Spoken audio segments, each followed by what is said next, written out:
periodistas que cubren economía, finanza y todas las áreas que están asociadas a nuestro trabajo en AIPEF, la Asociación Interamericana de Periodistas de Economía y Finanzas. Nuestra misión es siempre entregarles oportunidades, herramientas para que sean mejores periodistas en esta área. Y eso es lo que queremos hacer esta jornada, en el inicio de lo que hemos denominado Descifrando el Sistema Tributario. Es esta alianza de distintas charlas que hacemos en AIPEF junto a Recabarren y Asociados, un estudio de abogados especialmente dedicado a los impuestos, al sistema tributario, muy conocido por todos nosotros que cubrimos esta área, los diarios, nosotros en televisión y también las radios.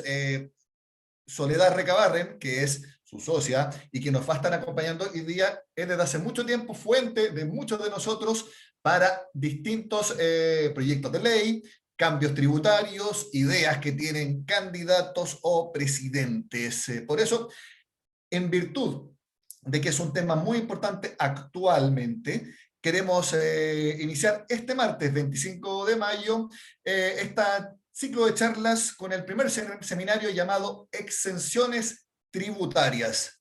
Es el fin de la renta presunta, también será el fin del reintegro del diésel al transporte de carga y a distintas industrias. Se acabará también, o se fuera el impuesto específico, no solamente el reintegro. También IVA a la construcción. Eso puede hacer que sea más caro los departamentos, si es que se concreta eso. ¿Qué es lo que pasa con las ganancias de capital? Todos son temas que vamos a abordar esta jornada. Les voy a presentar inmediatamente a Soledad Recabarren. Antes quiero pasar un dato para que lo tengan en cuenta. Este miércoles a las 6:30 de la tarde tendremos otro seminario en AIPEF. Se llama Comunicación en Pandemia, Transición hacia Nuevos Lenguajes y también Estrategias Informativas. Es para el lanzamiento de nuestra beca que todos los años AIPEF hace junto a la Universidad Adolfo Ibáñez y que permite que uno de los que postulen, el ganador por supuesto de esta beca, tenga un 100% de financiamiento para el Magíster en Dirección Estratégica de Comunicaciones que ofrece la Universidad Adolfo Ibáñez. Esta charla mañana a las 6:30 de la tarde tendrá a Macarena Lescornés, directora de The Clinic, también Michelle Moure, del Banco Central, y Roberto Zapag, el gerente de Asuntos Corporativos y Sustentabilidad del Banco Santander. Ellos hablarán de los desafíos de las comunicaciones internas. Los dejo invitados entonces a las 6:30 de la tarde, mañana miércoles, con ese seminario que estará moderando nuestra compañera en AIPEF, Marta Sánchez, muy conocida también por todos. Ahora, de vuelta a este seminario, Exenciones Tributarias, Descifrando el Sistema Tributario. ¿Quién es Soledad Recabarren? Para quienes todavía no la conocen, yo sé que son pocos los que no la conocen, pero también hay que informarles a ellos. Abogada de la Universidad de Chile, magíster en Comunicación Estratégica de la Universidad Adolfo Ibáñez y actualmente socia, por supuesto, de Recabarren y Asociados, muy conocido por todos por su trabajo como coordinadora tributaria de la Confederación de la Producción y el Comercio, la CPC, y ha sido destacada en principales rankings legales como Chamber Partners y también Legal 500, entre otros. Soledad Recabarren, gracias por estar con nosotros y también gracias por esta alianza junto a AIPEF. Muy buenos días. Muy buenos días. La verdad es que feliz de haber sido invitada. Y yo creo que va a ser entretenido que revisemos qué está pasando con las exenciones tributarias. Exactamente. El sistema de este seminario es muy simple. Soledad va a ir repasando distintos impuestos que pueden ser quitadas sus exenciones. También nos va a contar más o menos cuánto recauda cada uno, dependiendo de quién haga esa medición de la recaudación. Y la idea es que ustedes, a través del Zoom, vayan haciendo preguntas. Y apenas vayan llegando esas preguntas, yo amablemente voy a interrumpir a Soledad para hacerle la pregunta y ella lo pueda responder. Los invito a que se animen a hacer esas preguntas. Todos somos periodistas, nos gusta preguntar, así que háganlo y ojalá con el nombre y el medio al cual pertenecen. Por eso, para que yo no sea el único que está haciendo las preguntas, hagan entonces sus interrogantes para que Soledad las responda. Soledad, el Zoom es tuyo desde ahora. Ok, muchas gracias. Lo primero que tenemos que tener claro, y lo puse como consideraciones iniciales, es que los impuestos son una herramienta de política. Por lo tanto, esta herramienta tiene que ser usada para fomentar o desincentivar conductas, no solamente para recaudar.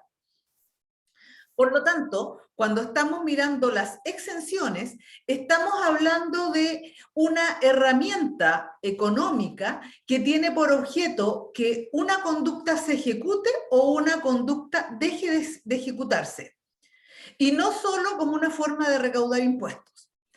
Por lo tanto, cuando vamos a tener que analizar una exención, hay que saber cuál es la razón por la que se constituyó esta exención, es decir, qué conducta quería que se realizara o no se realizara.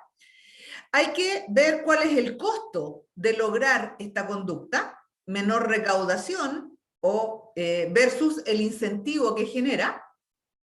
Revisar si esta exención cumple o no sus objetivos actualmente, y cuando todos revisamos el informe de la OCDE, veíamos que el principal problema que tenía Chile es que no hace seguimiento. Es decir, se tira una exención a la mesa, se aplica esta exención y no se ve qué está pasando con ella en el tiempo. Y eso hace muy difícil evaluar si vale la pena o no vale la pena eliminar una exención.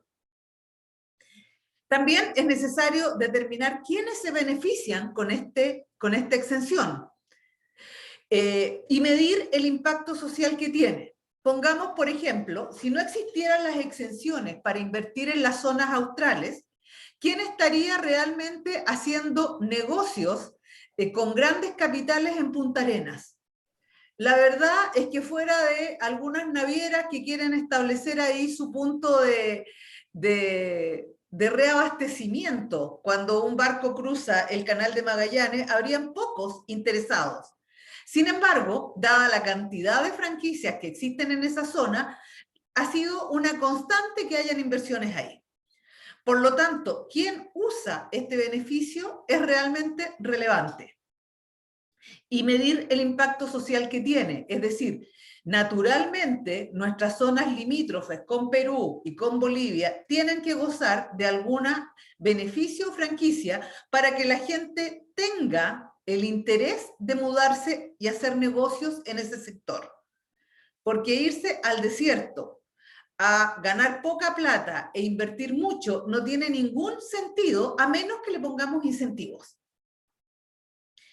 Y adicionalmente, si establecemos que la herramienta no está cumpliendo claramente el beneficio, pero el fin sigue siendo deseable, la verdad es que tenemos que determinar si existen herramientas alternativas que nos permitan lograr el objetivo, pero con una optimización de lo que queremos hacer. Y vamos a ver distintas realidades con los distintos beneficios que se han estado discutiendo en este tiempo. Soledad, ¿Sí? antes de ir viendo las exenciones en particular, a modo general, ¿tú crees que las herramientas que se han implementado para desarrollar distintos mercados, el financiero, también carretera, etcétera, se ha logrado en una vista general las exenciones, al menos en su objetivo principal o inicial, fueron exitosas hasta ahora? Sí, yo creo que sí. Yo creo que fueron exitosas, y cuando vamos analizando una a una aquellas que hoy día están en cuestionamiento, vamos a darnos cuenta que en su momento cumplieron muy bien el fin que perseguían. El tema es, la pregunta siguiente es, ¿siguen cumpliendo ese fin? Y es ahí donde tenemos que ver si efectivamente vale la pena continuar con esta herramienta, o si vale la pena replanteársela, porque en algunos casos tú vas a decir, la herramienta sigue siendo útil, pero vamos a ver que muchas de ellas han ido evolucionando en el tiempo. Y es esa evolución en el tiempo la que nos lleva a decir si efectivamente vale o no la pena eliminarla, o de repente solo vale la pena restringirla. Sigamos entonces. Esto lo levanté yo, la verdad es que de la prensa. Por lo tanto, esta es información que me dieron ustedes. Vi los informes que han dado distintas personas o entidades y las recaudaciones teóricas que ellos mismos establecían. El último informe de Hacienda es en la primera columna, y después fui viendo otros ítems que fueron dando personas que estaban haciendo estudios. Está la Comisión de Economistas del Ministerio de Hacienda, que también hizo un levantamiento. Está Michelle Llorrat, que entregó hace poco al senador Montes un informe sobre exenciones. Los números que él puso aquí fueron solicitados al Servicio de Impuestos Internos, pero no validados por él, sino solo transcritos. Está el ministro Briones, que hizo este levantamiento principalmente en la época en que fue ministro de Hacienda, y hace poco salió también algunos chispazos adicionales del señor Agostini, que también hizo un par de validaciones.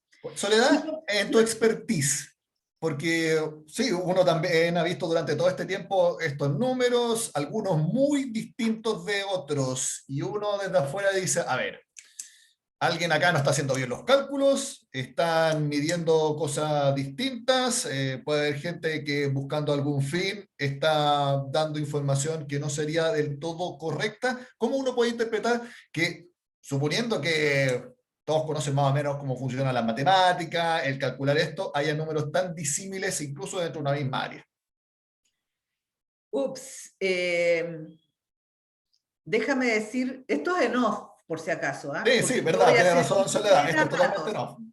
Eh, en una de las últimas reuniones de la Comisión de Hacienda del Senado, ups, disculpen, pero los años no, sí me afectan. Uno de los senadores de derecha, Coloma, ahí está, dijo que la verdad es que no confiaba en los números de Llorrat porque sí él había proyectado los números de la reforma tributaria de Bachelet. Era difícil pensar que también le iba a achuntar acá si no le había logrado achuntar cuando estaba en el Servicio de Impuestos Internos. El señor Agostini, la verdad es que normalmente trabajaba con estadísticas muy antiguas. Yo creo que ahora que estuvo en Hacienda, logró actualizar parte de sus estadísticas, porque en renta presunta él trabajaba con números del año 2012. Y del 2012 al 2021, mucha agua ha corrido bajo el río. Hacienda ha cambiado drásticamente también sus números.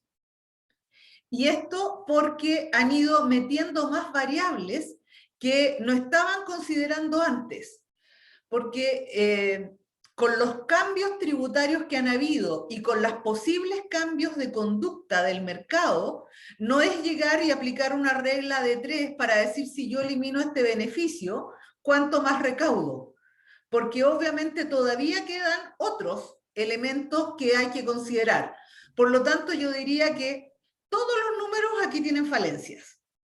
Y tal como se vio con la reforma de la presidenta Bachelet, lo que ocurre después al aplicar las políticas en el mercado son cualquier cosa. Supón, erraron, pero de manera inmensa, lo que fue la recaudación por el 8%. Y eso produjo un coletazo tremendo después con lo que es recaudación de global complementario en los años que siguen. Por lo tanto, no es solo si ellos estimaron del orden de 600 millones y terminaron siendo 1.500 millones, sino que con posterioridad la alza de tasas o la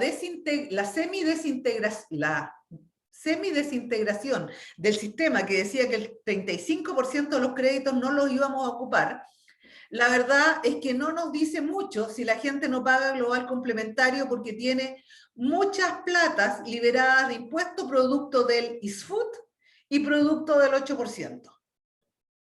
Entonces, en general, todas las estadísticas fueron fallando porque el comportamiento del contribuyente es un comportamiento que no es rígido, sino que de alguna manera va aprovechando las oportunidades y eso hace que los números proyectados no funcionen.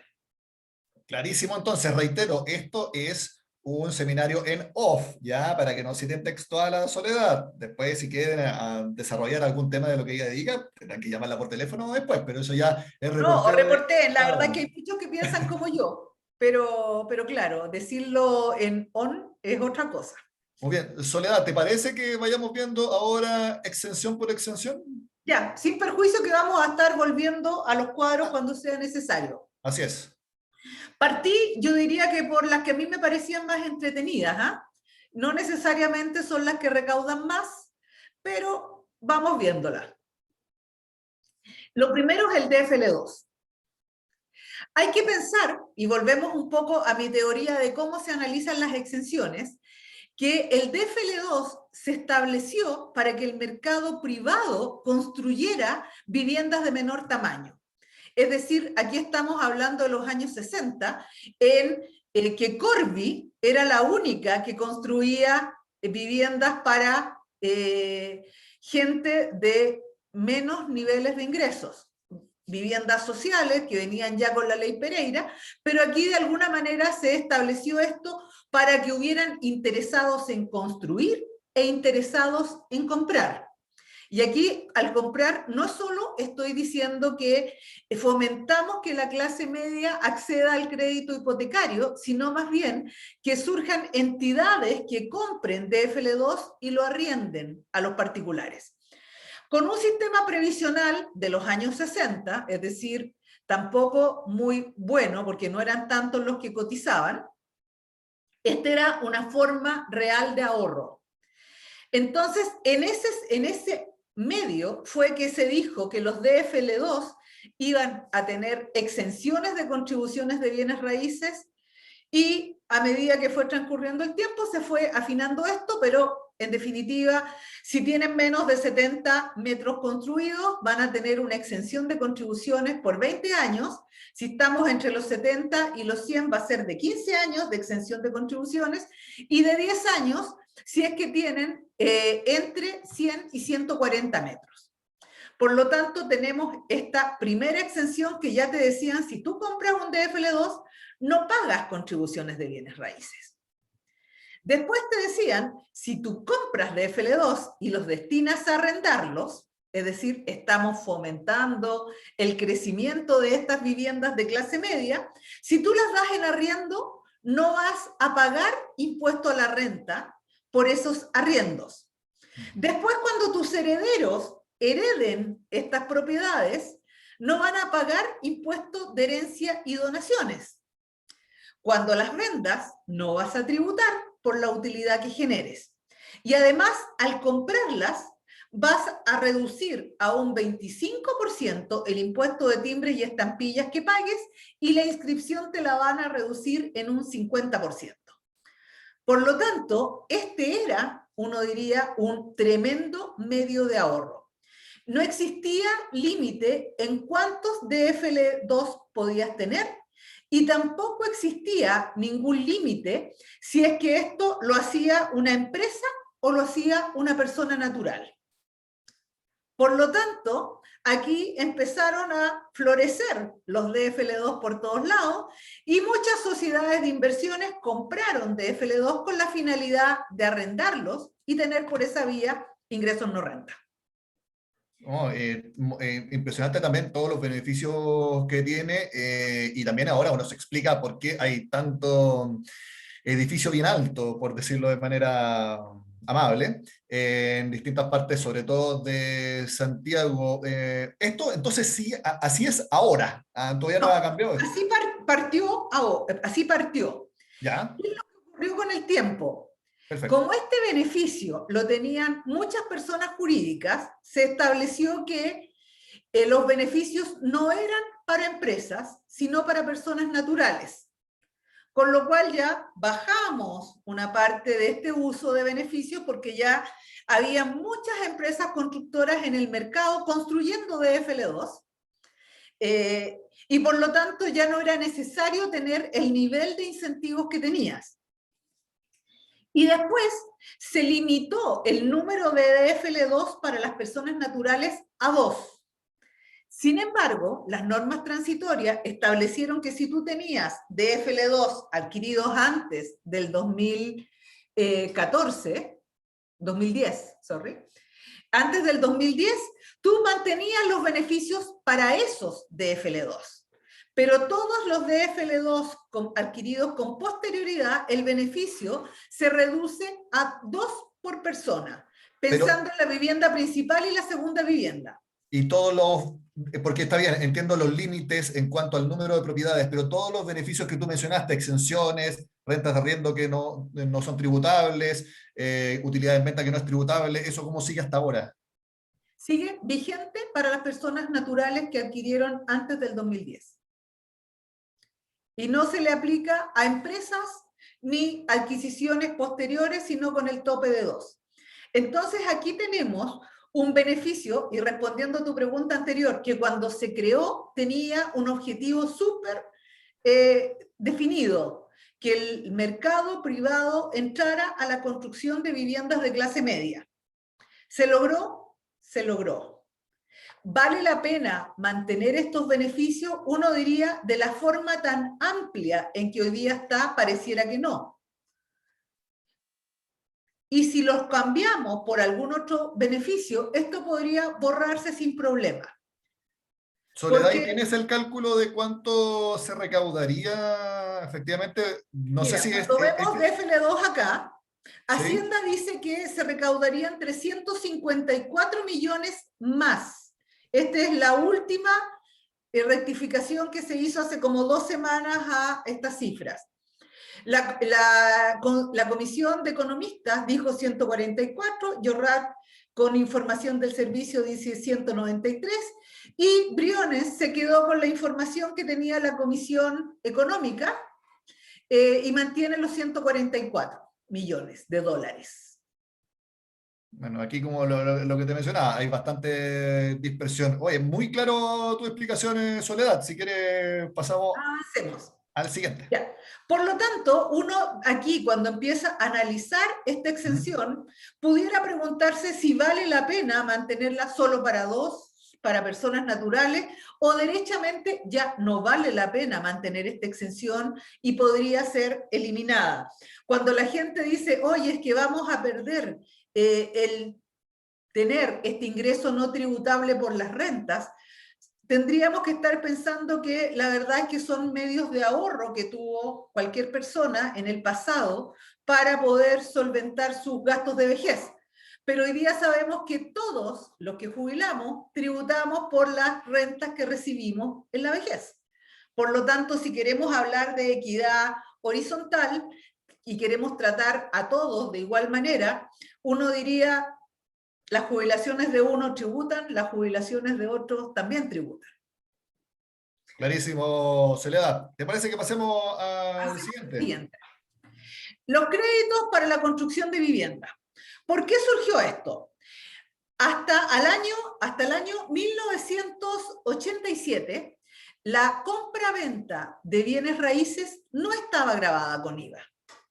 Se hizo una tremenda reforma y se dijo, ups, con esto vamos a encarecer la adquisición de viviendas en un 19%.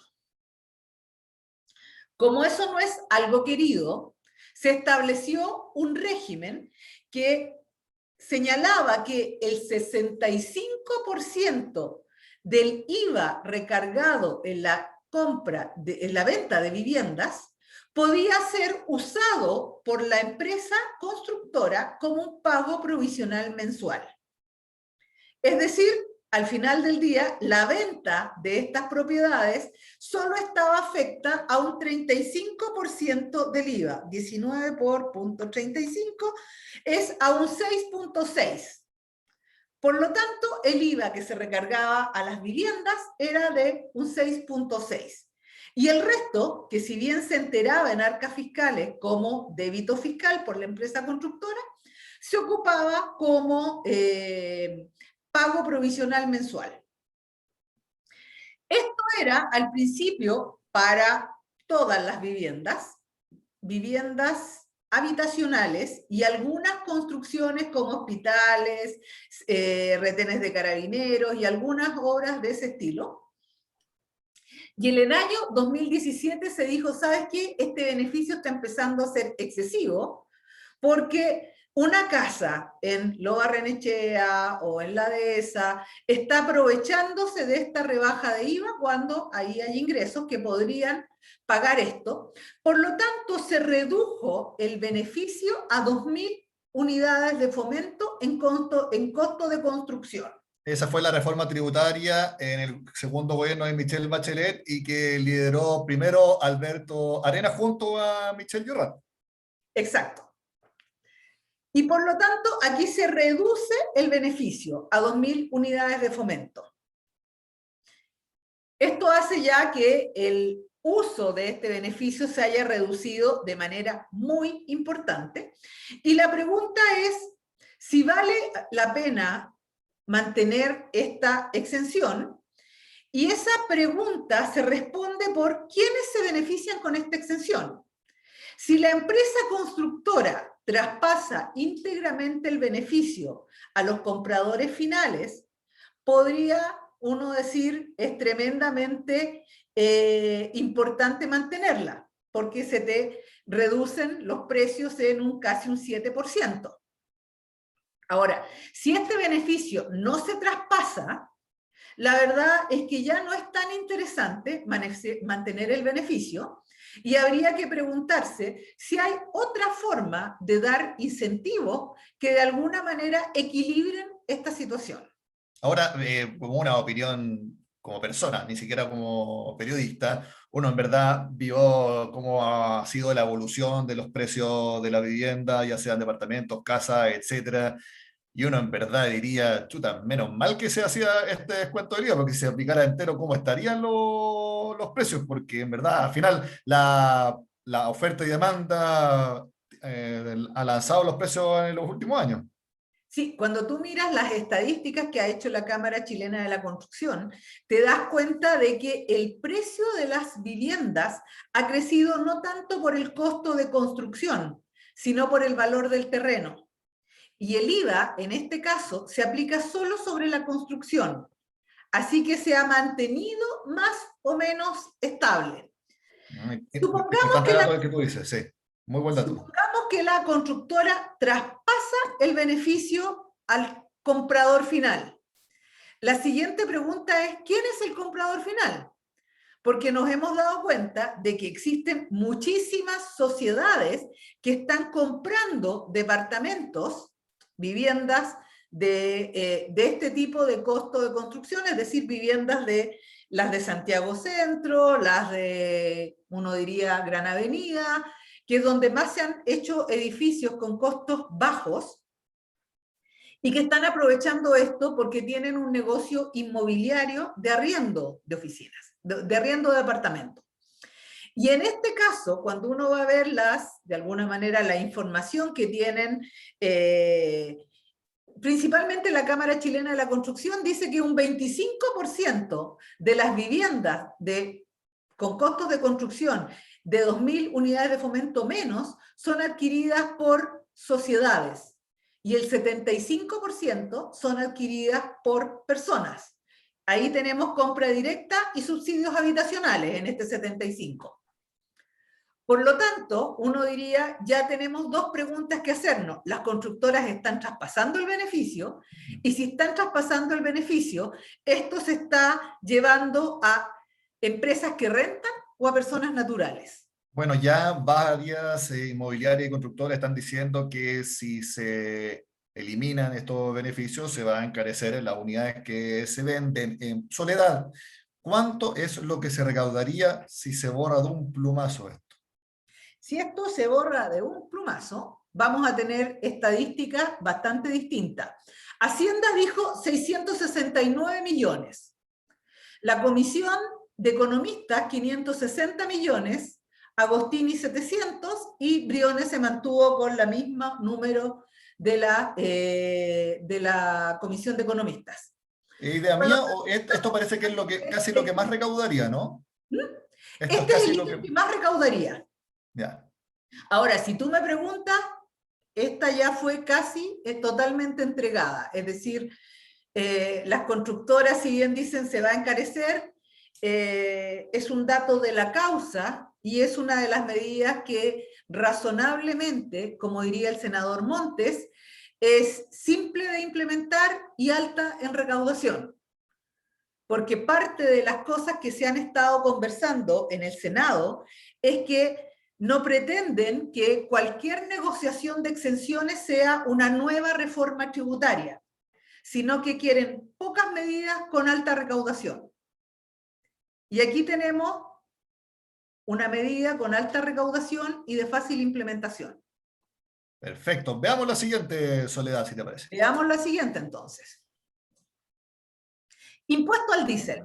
Este es uno entretenido, es uno político, Este es uno político y es entretenido. muy entretenido porque la eliminación del impuesto al diésel. Este le podríamos decir la exención, perdón, el impuesto Vigi, le podríamos decir. Sí. Recordemos que si bien no está claramente en la historia de la ley, sí está en los que negociaron la ley, se produjo después del terremoto del año 85. Recordemos que en esa época las carreteras eran administradas por el Estado. Por lo tanto, ¿qué es lo que se estableció? Los camiones, que son los que más usan carreteras, deberían cooperar con la reconstrucción de estas carreteras. Entonces, se va a aplicar un impuesto al diésel que todo el mundo lo puede recuperar, excepto los camioneros.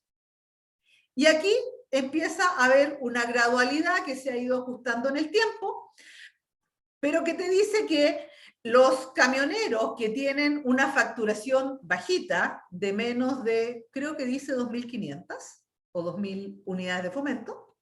2.400 UF. 2.400, lo que pasa es que a mí me la tapa las caras nuestras. Pueden recuperar hasta el 80% del impuesto al diésel que se les recarga. Y después viene una escala en que aquellos que tienen ingresos superiores a las 20.000 unidades de fomento solo van a recuperar el 31% de este impuesto. Tanto los porcentajes como los periodos de recuperación se han ido negociando principalmente por periodos muy cortos. La última negociación fue el año pasado y es por 2 años. Por lo tanto, el decreto el decreto que regula la vigencia de esta recuperación va a durar hasta el 2022. Y también es importante decir, y todos lo hemos notado quienes andamos en auto, que la gasolina tiene el doble de carga tributaria por este impuesto frente al diésel. Se va variando a veces para intentar que las alzas o en las bencinas no sean tantas, eso lo hace el sistema conocido como MEPCO, pero en el día a día la gasolina tiene el doble de carga tributaria aquí que el diésel. Claro, el problema, uno diría, de que llevemos el diésel exactamente al mismo nivel de la gasolina, es que en Chile no tenemos sistemas alternativos de transporte. O mandamos las cosas al sur en barco, en avión o en camión. Porque no tenemos un sistema ferroviario que nos permita de alguna manera tener transporte terrestre alternativo. O sea, de hecho, me contaban que uno de los problemas serios que hubo en las últimas semanas en Punta Arenas es que se produjo desabastecimiento total. Porque no podían llegar los camiones, principalmente por los bloqueos que habían en la Araucanía. Los aviones tenían serios problemas para partir y llegar, y con barcos se estaban demorando harto.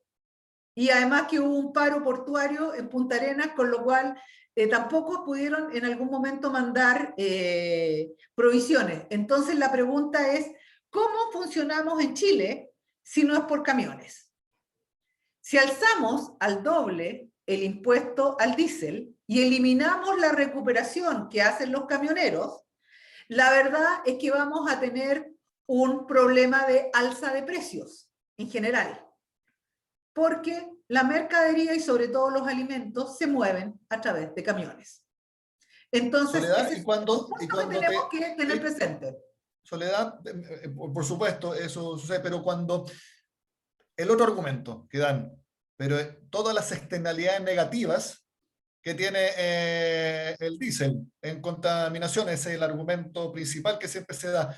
Y ese es ¿Cómo el ustedes que problema del están viendo impuesto al impuestos diésel. siempre, cómo sopesan ambos puntos? Es que este no fue un impuesto establecido como un impuesto verde. Ujú.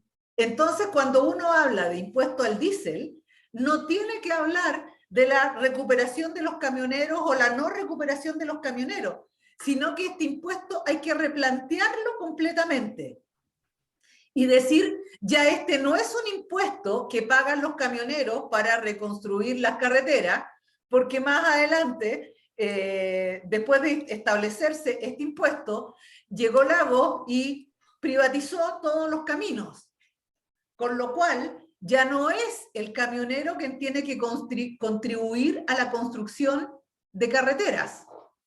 Y tenemos que ver el impuesto al diésel como un impuesto contaminante. Y aquí empezamos a decir, bueno, si este es un impuesto que va a la contaminación, ¿por qué todas las empresas fijas que ocupan diésel recuperan el 100% de este impuesto? Porque si es un impuesto al contaminante, deberíamos no permitir que nadie lo recupere. O establecer algún tipo de sanción que a mayor contaminación, más impuesto. Pero no podemos establecer que este es un impuesto que solo pagan los camioneros y toda la renta, todas las entidades fijas que ocupan esto no lo recuperan. Por ejemplo, esto a mí me lo entregó la Asociación de Camioneros. La central Nehuelco, que generó en el 2016 874 megawatts al sistema eléctrico, usó en su generación el equivalente a 79.000 litros de diésel diario.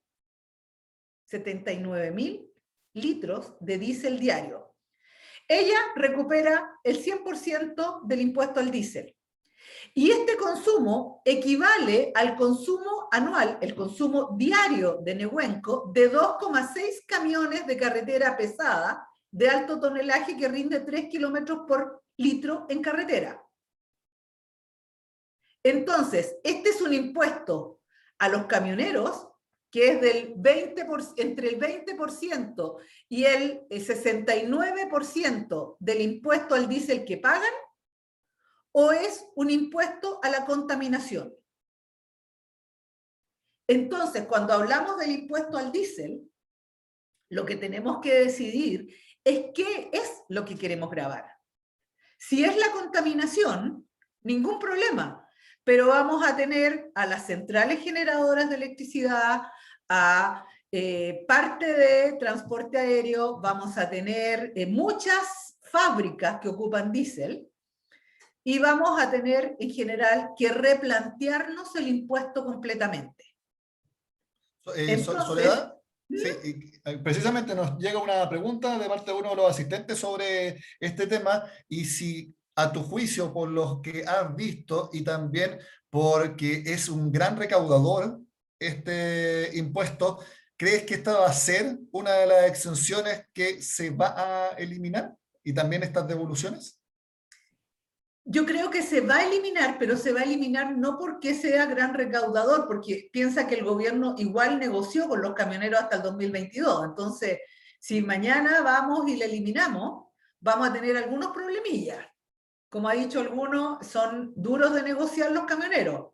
Si a los camioneros le planteas esto como un impuesto verde de aplicación general, lo más seguro es que lo entreguen y no tengamos un paro de camiones. Por lo tanto, uno diría, no lo vas a igualar a las gasolinas, eso va a ser un dato, va a ser siempre un poco más bajo, vas a plantearlo en términos bastante generales, la recaudación se te va a ir a las nubes, porque si subes el impuesto y aumentas la base de contribuyentes, porque nadie recuperaría este impuesto, vas a tener una tremenda recaudación y los camioneros van a sentir que no son discriminados. Pero aquí tenéis que hacer política. Sí, es verdad. Todos sabemos la historia del poder específico valga la redundancia con el impuesto que tienen los camioneros. Soledad, Ahora tenemos ellos están también... dispuestos a entregarlo, ¿ah? Cuando tú conversas con ellos, ellos dicen, si yo no puedo recuperar, estoy de acuerdo, pero que el resto no recupere. Porque aquí se produce también algo de competencia desleal.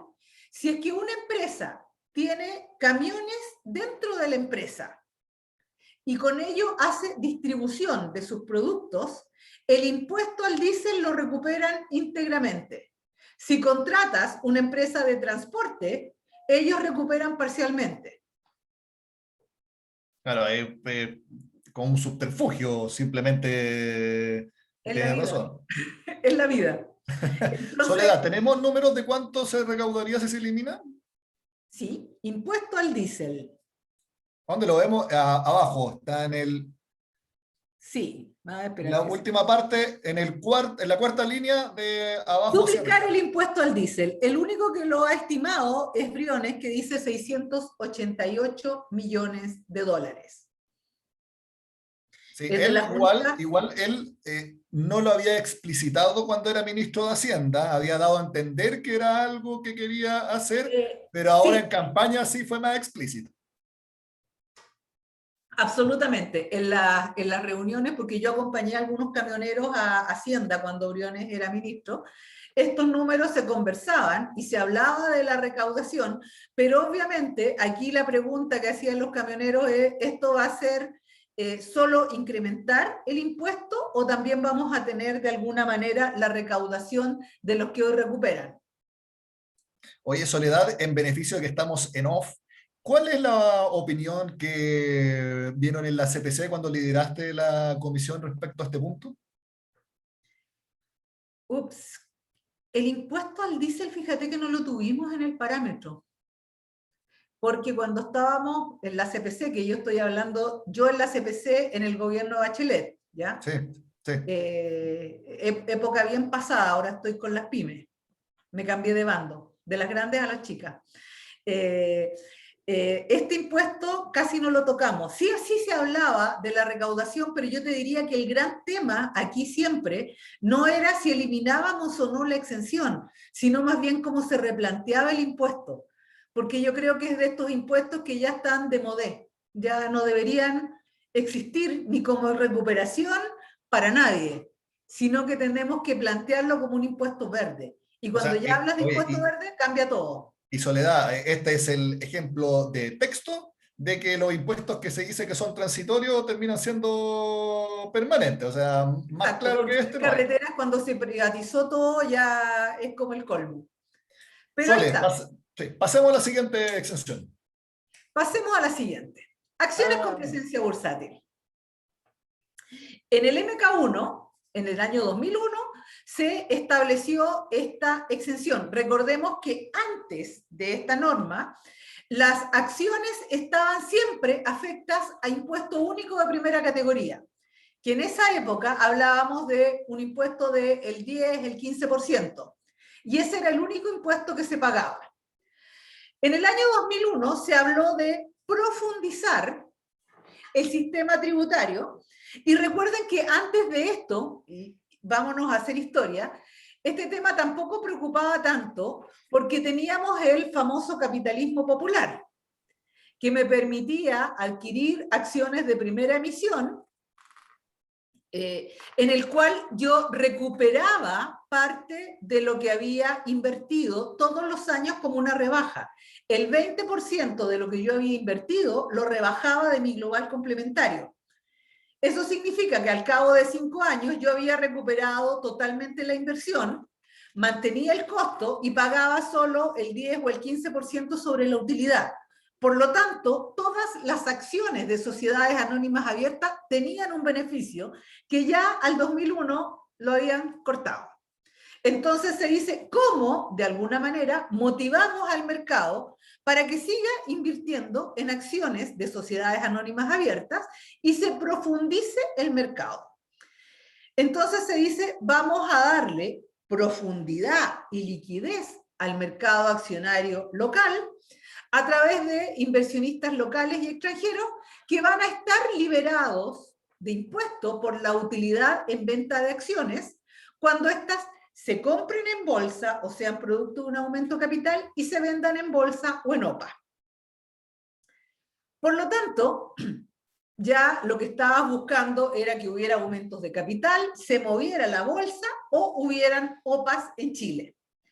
Sin embargo, cuando uno compara esto con los países OCDE, ningún país tiene un beneficio tan amplio como el de Chile.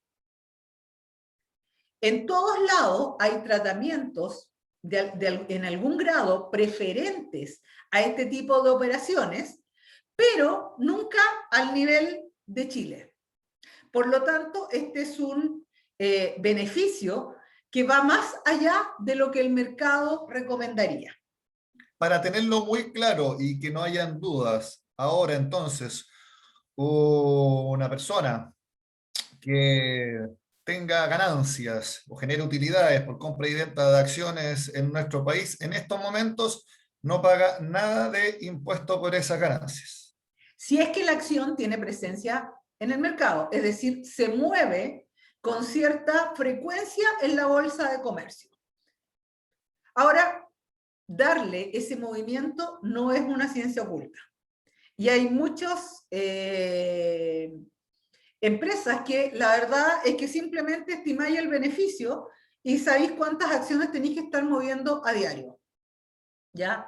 Por lo tanto, el market maker pensado en su forma pura y prístina también ayuda al movimiento, y el market maker pensado en su forma oscura te puede hacer que una acción tenga presencia en el mercado. ¿Ya?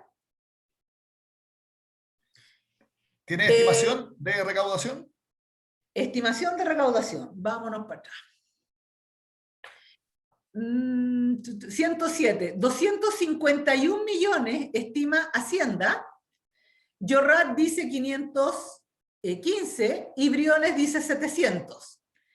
Hacienda mandó a la baja, de alguna manera, este número, pensando en cuál es el comportamiento de las sociedades y los inversionistas. Es decir, esto no es un ceteris paribus como dicen los economistas. No van a seguir transándose el mismo número de acciones si es que el beneficio lo cortas. Muchos inversionistas se van a salir de Chile y se van a meter en otro mercado, por un lado. Y por el otro, las empresas que colocan este tipo de acciones pueden hacer la conversión a ADRs, a dejar las acciones en custodia y transar documentos equivalentes a las acciones chilenas en el exterior. Y esa transacción de acciones chilenas en el exterior está liberada de impuestos en Chile. Por lo tanto, cuando tú miras cuál va a ser la conducta de la empresa emisora y del inversionista, es difícil pensar que la cantidad de transacciones que tienes hoy día aplicada por una tasa de impuestos va a tener una recaudación X. Aparte, Soledad, esas estimaciones de recaudación que tú mostrabas, y quizás puedes volver nuevamente a la gráfica, para quienes no la vieron, está ahí al medio. Ganancias de capital, artículo 107, tú decías Hacienda 251 millones de dólares, Michel Yorrat 515, Ignacio Briones 700. Esto también, ¿qué impuesto o qué nivel también de impuesto, qué porcentaje es? Porque aquí hay algunos, como Yorrat, que hablan de tributación completa. Y Hacienda consideraba que era razonable hablar de un impuesto único del 10 o el 15%. Cuando tú hablas de tributación completa, obviamente ahí depende de la escala de renta de la persona. Claro. Por lo tanto, estamos hablando de global complementario. Y Soledad, ¿qué futuro le ves a esto? Porque el informe de la Comisión Vergara, liderada por Rodrigo Vergara, Rodrigo Valdés, y creo que 16 expertos, yo no sé si estás ahí, me parece, puede ser sí o no. ¿Estás? Puede ser. Ok. No había unanimidad, todos opinaban cosas distintas. Algunos decían que no se hiciera nada, otros decían que se aplicara según impuesto a la renta. Me acuerdo que Rodrigo Vergara decía que él estaba por un 5%, otros decían, ¿saben qué? Esto es muy difícil, veámoslo más adelante. Aquí sí que hay opiniones de todo tipo, entonces me parece bien difícil aventurar si esto realmente pueda llegar a concretarse. Claro, cuando uno empieza a decir, bueno, ¿qué se hace aquí?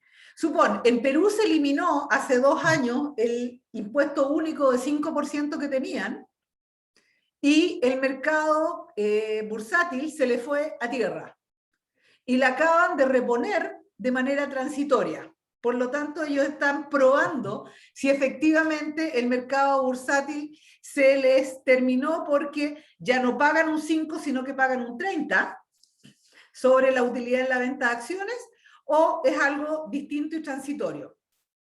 Pero ahí tenemos un caso en que efectivamente alguien eliminó totalmente la exención y dejaron de haber transacciones en el mercado. Así de simple.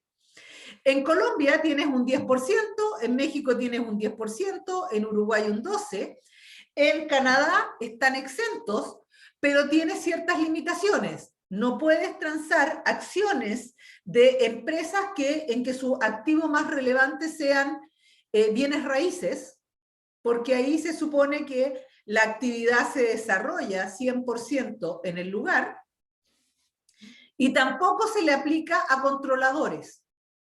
Y se entiende por controladores quien tienen más del 25%.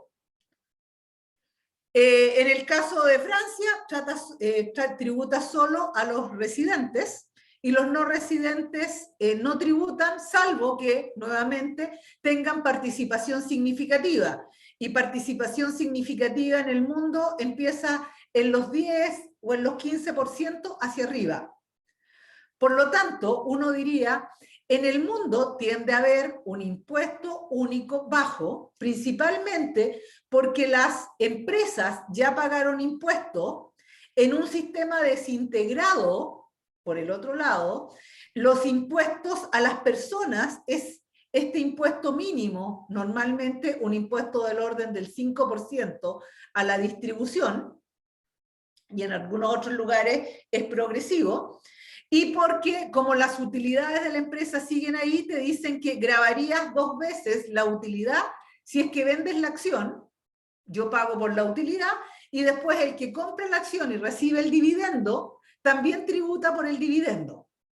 Entonces siempre se ha dicho que este es un impuesto, cuando tú grabas la utilidad en la venta de acciones, un impuesto que económicamente genera doble tributación. Y es por eso que la mayor parte de los países te dicen, bueno, le vamos a aplicar una tasa más baja. Y de ahí venía un poquitito la opinión, yo te diría que Valdés era de la opinión de una tasa del orden del 10%, y era su recomendación. Y la mayor parte de quienes miran el sistema comparado te dicen tendríamos que igualarnos al resto para no perder estos inversionistas extranjeros que vienen a la bolsa chilena. Sí, tiene sentido, aparte que mover acciones, tú mencionabas también la posibilidad de transformarlo a ADR, bastante simple en el mercado financiero actual. Y en eso mismo quisiera preguntarte, es otro tema, pero también es por el argumento de mover capitales de un país a otro, dependiendo de lo que estime el inversionista. ¿Tú crees que eso realmente pasaría con el impuesto a los súper ricos del 2,5% para patrimonios superiores a 22 millones de dólares? En estos momentos está rechazado, pero lo más probable es que se Te vuelva dice a que en el reponer Senado en lo el quieren Senado. reponer. Sí, ¿tú crees que pueda pasar eso y que al final la recaudación, que algunos dicen que, a ver, si no me equivoco, sería como de... No, prefiero no dar cifras para no carrilearme, pero que sería enorme, pero otros dicen no, se va a ser muy baja porque los capitales son fáciles de mover. ¿Cuál es tu opinión? A ver, yo creo que al principio la recaudación no va a ser,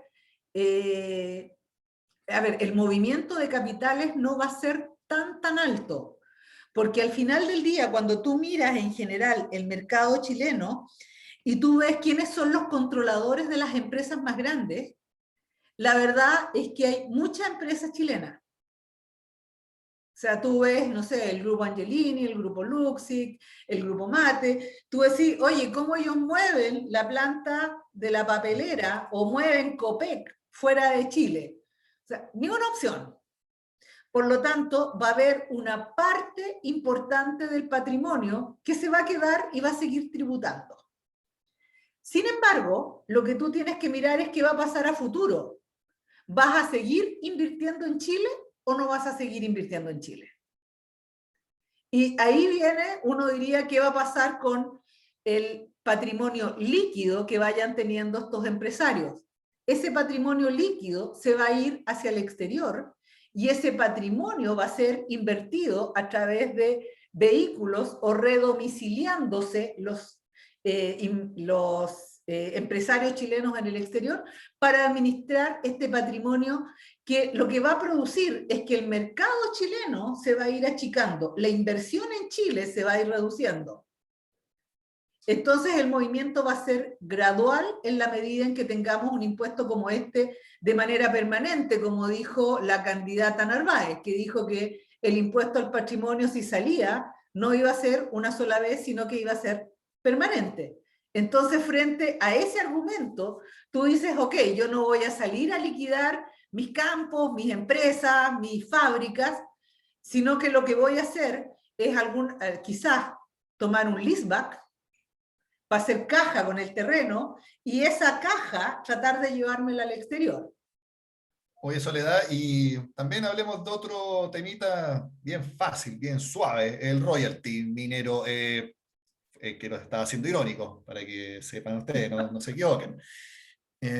También la discusión, el aumento, algunos calculan que al doble de la carga tributaria actual para la minería, dependiendo obviamente del precio de los distintos metales. ¿Cuál es tu opinión ahí? Y también si pasaría algo que tú mencionas, que no es que se vayan a ir, porque no se puede mover una mina, pero sí que se detendría más inversión. ¿Eso es algo que tú ves posible? ¿Qué A comentas? ver, tal como se está planteando hoy día el royalty, y entiendo que en una de las siguientes sesiones tienen royalty especialmente tratado, Sí. que no va a estar en esta, pero sí en las otras, nos deja por sobre la carga tributaria que vas a tener en Perú, principal competidor. O sea, él tiene minas un par de kilómetros más allá que nosotros nomás. O en Argentina, que la verdad es que nunca ha sido desarrollado, pero al otro lado de la cordillera existen las mismas vetas que hay en Chile. Por lo tanto, vas a tener dos competidores que no tienen esta misma carga y que pudieran desarrollar ese negocio en mejores condiciones que Chile. Ahora, la gracia que tenemos es que esos dos países son más inestables que nosotros, con lo cual se transforman en más riesgosos. Pero si fueran menos riesgosos, si alguno de ellos se estabilizara, el país que se va aquí a la punta del cerro somos nosotros, no ellos. Bueno, antes de que eso pase, Sole, tengo una pregunta y creo que es precisamente respecto a la última exención o el último fin de un tema tributario que vamos a tocar ahora, que es la renta presunta. De hecho, nos estaban preguntando si íbamos acá, dentro de los asistentes, si íbamos a tocar la renta presunta, que parece que también tendría sus días contados. Tiene sus días contados y la verdad es que yo diría que los agricultores, que son, uno diría, los principales afectados en esto, están dispuestos a entregarla. Lo único que aquí se habla es cuál es la transición. ¿Ya? Por lo tanto, uno pudiera pensar, ¿qué pasaba con la renta presunta cuando empezó a dictarse toda esta normativa? ¿Y qué está pasando ahora? Cuando yo estuve viendo renta presunta en el Congreso, el senador Montes me decía, sí, pues, pero es que aquí hay tanto empresario que tiene su casa de veraneo en una sociedad en renta presunta en el sur.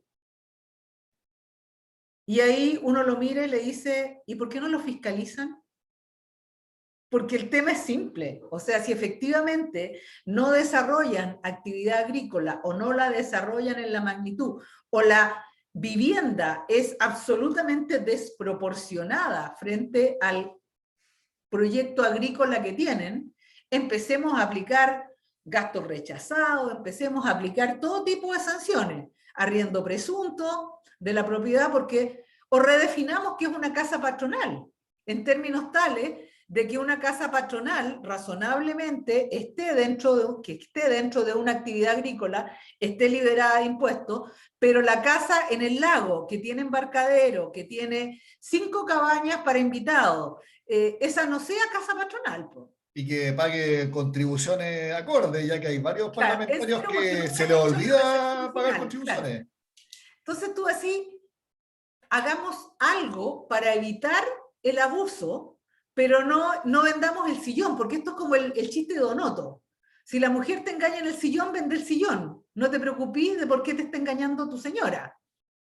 Entonces, la discusión que yo en general tenía con el senador Montes, le decía, para mí esto es un tema de fiscalización y legislación más precisa, y no de eliminación necesariamente de la renta presunta.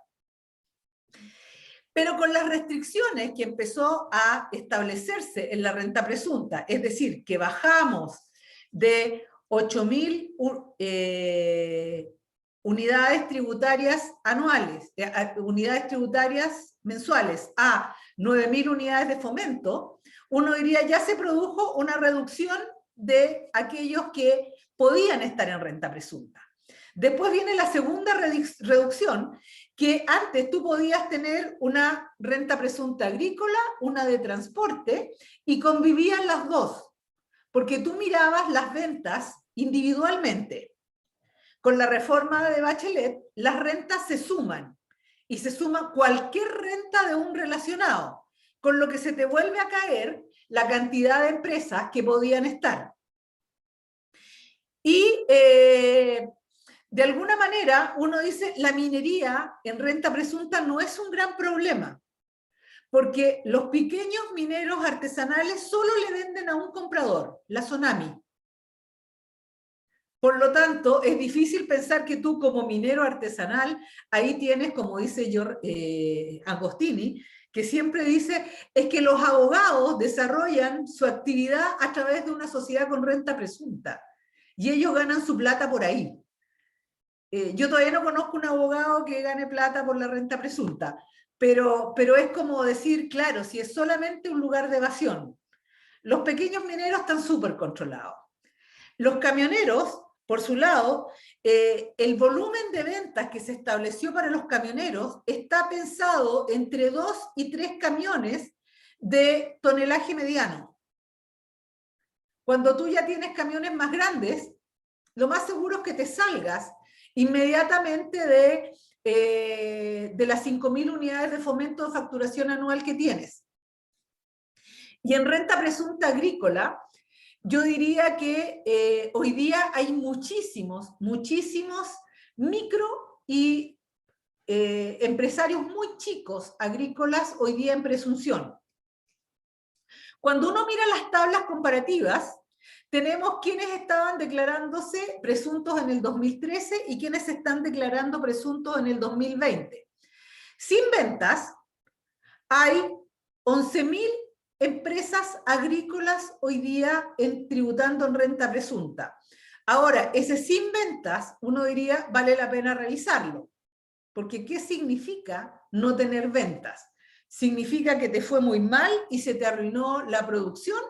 ¿O significa que tienes una casa en un lago en el sur? Fiscalización, 11.000 casos. Después tienen las empresas que tienen ventas de hasta 200 unidades de fomento. Y aquí estamos hablando de predios muy chiquititos.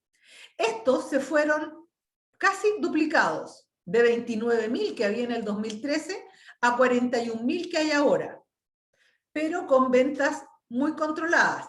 Aquí tú hablas de ventas, ni siquiera estás hablando de ganancias, no estás hablando de utilidades, porque puede ser que alguien haya salido para atrás un año, pero aquí tú estás hablando de ventas, o sea, que no vendieron un peso, por ejemplo. Exacto.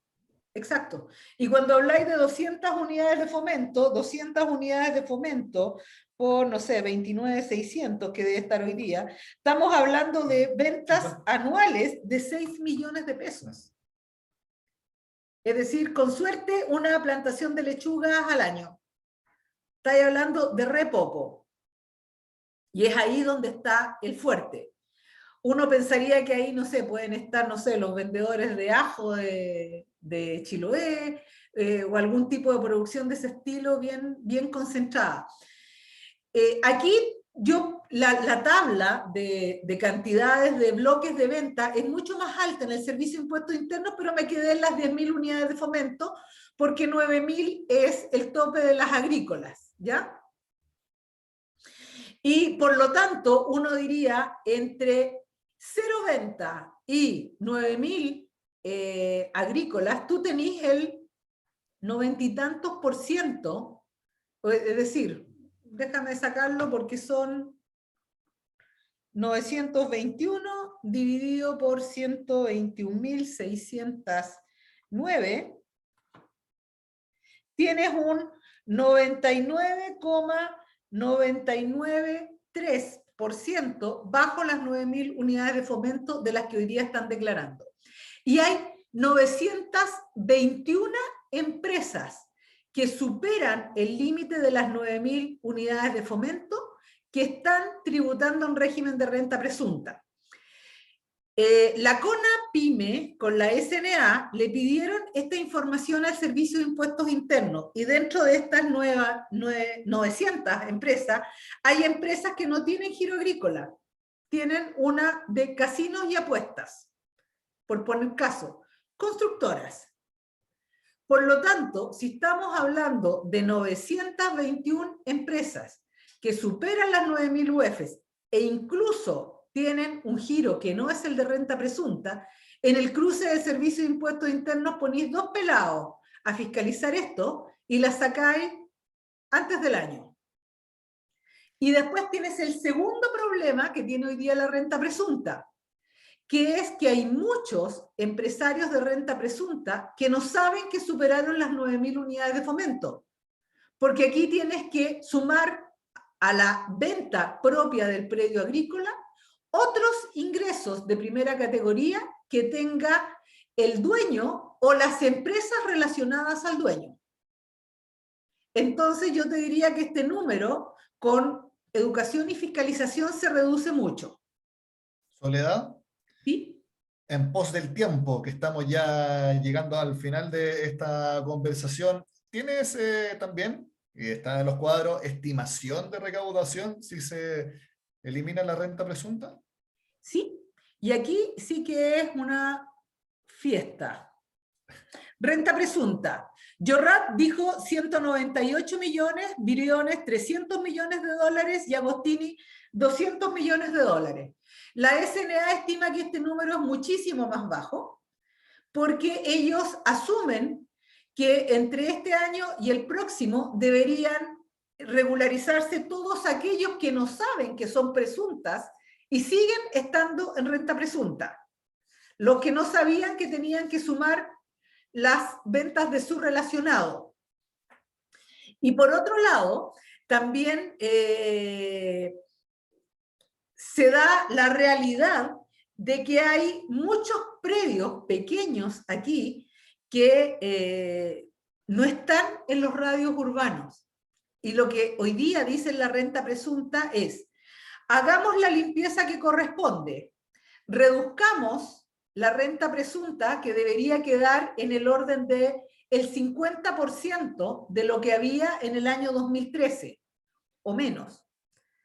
Y si reducimos esto a 50%, hagamos un plazo gradual en el que aquellos que están en zonas con comunicación,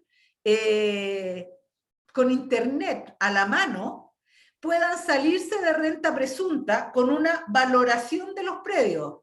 Te recuerdo que en general los agricultores dicen que ellos hacen la plata cuando venden el predio, no cuando están produciendo. Y hoy día se están quedando muchos de ellos con precios de compra de hace 20 o 30 años, teniendo que tributar por todo el mayor valor con tributación completa. Entonces ellos dicen, hagamos un reavalúo en las zonas en que tienen acceso a internet y las sacamos de renta presunta. Y mantengamos con resolución fundada, con telecomunicaciones controlando, aquellos predios que no están en zonas en los que haya accesibilidad a internet por un periodo en que el gobierno se comprometa a darles acceso a internet. Porque el servicio te dice, no te preocupes, te llevo la contabilidad. Este año fue un fracaso total. O sea, ni se pudo llevar la contabilidad ni se pudo acceder. Parte pandemia, parte tecnología, parte recarga del Servicio de Impuestos Internos con los bonos, con lo cual estas ofertas de que yo te llevo la contabilidad no funcionó para nada. Y si a esto le suman los predios que están cordillera adentro, en actividad agrícola, la verdad es que tampoco tiene mucho sentido. Entonces, las empresas que hoy día tienen contabilidad en renta presunta te dicen, hagamos un paso de transición y eliminemos la renta presunta en 3 o 5 años, dependiendo si el gobierno es capaz de llevar tecnología a los lugares donde no hay. Mira, algo muy simple y que para muchos es algo que uno no piensa, que es tener internet, eso uno lo da por Se descontado, piensa que pero sí, el ministerio, la subsecretaría de la subsecretaría de Telecomunicaciones estableció que en Chile habían más de 24 comunas que tenían cero acceso a internet. Cero. Ya, está bien, serán 2000 las comunas.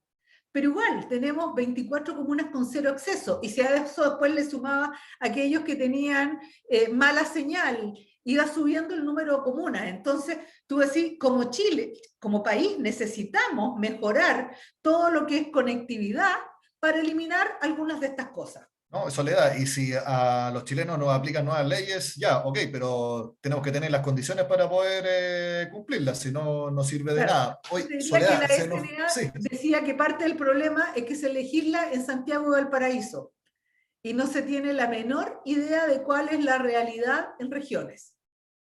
Soledad, ya son las 10:15, la verdad es que se nos pasó volando esta primera conversación de esta alianza entre IPF y Recabarren y asociados. Antes de terminar, quisiera preguntarte una reflexión sobre cómo ves el nivel del debate tributario en el Congreso de nuestro país. Es muy rasca. No puedo decir otra cosa, es muy rasca. O sea, supongo, cuando se estaba discutiendo el royalty en la Comisión de Hacienda del Senado, el presidente de la comisión dice, pero ¿cuál es el problema con la invariabilidad tributaria? Deroguémosla toda.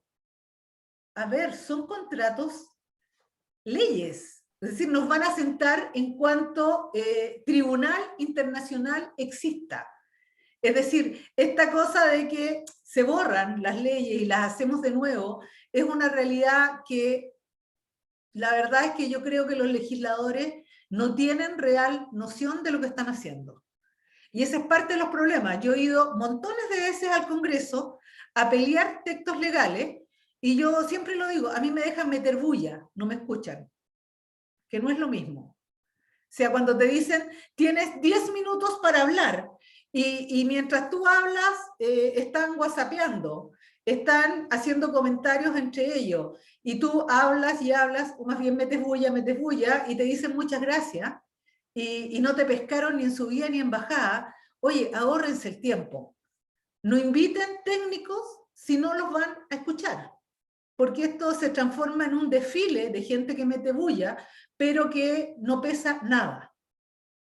Y yo creo que lo que hace falta, de alguna manera, es que o se asesoren bien, cosa que ciertos grupos no tienen buenos asesores, o derechamente escuchen a gente en la que ellos crean. Por último, ya no inviten a, a quienes no confían, pero inviten a los que confían y pongan la oreja.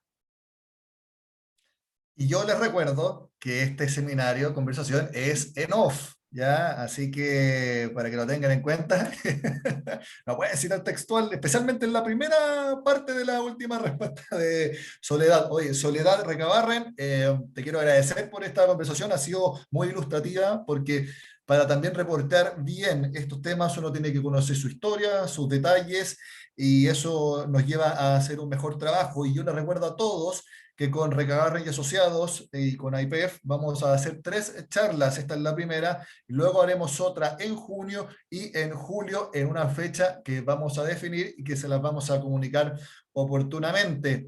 Soledad Recabarren, muchas gracias por esta conversación, que tengas un excelente martes. Gracias a ti. Y para terminar, yo les quiero recordar que mañana tenemos el seminario a las 6:30 de la tarde de la beca del Magíster en Comunicación Estratégica de la Universidad Adolfo Ibáñez. Métanse porque está muy entretenida y también participen en la beca. Que tengan un excelente día. Chao, chao.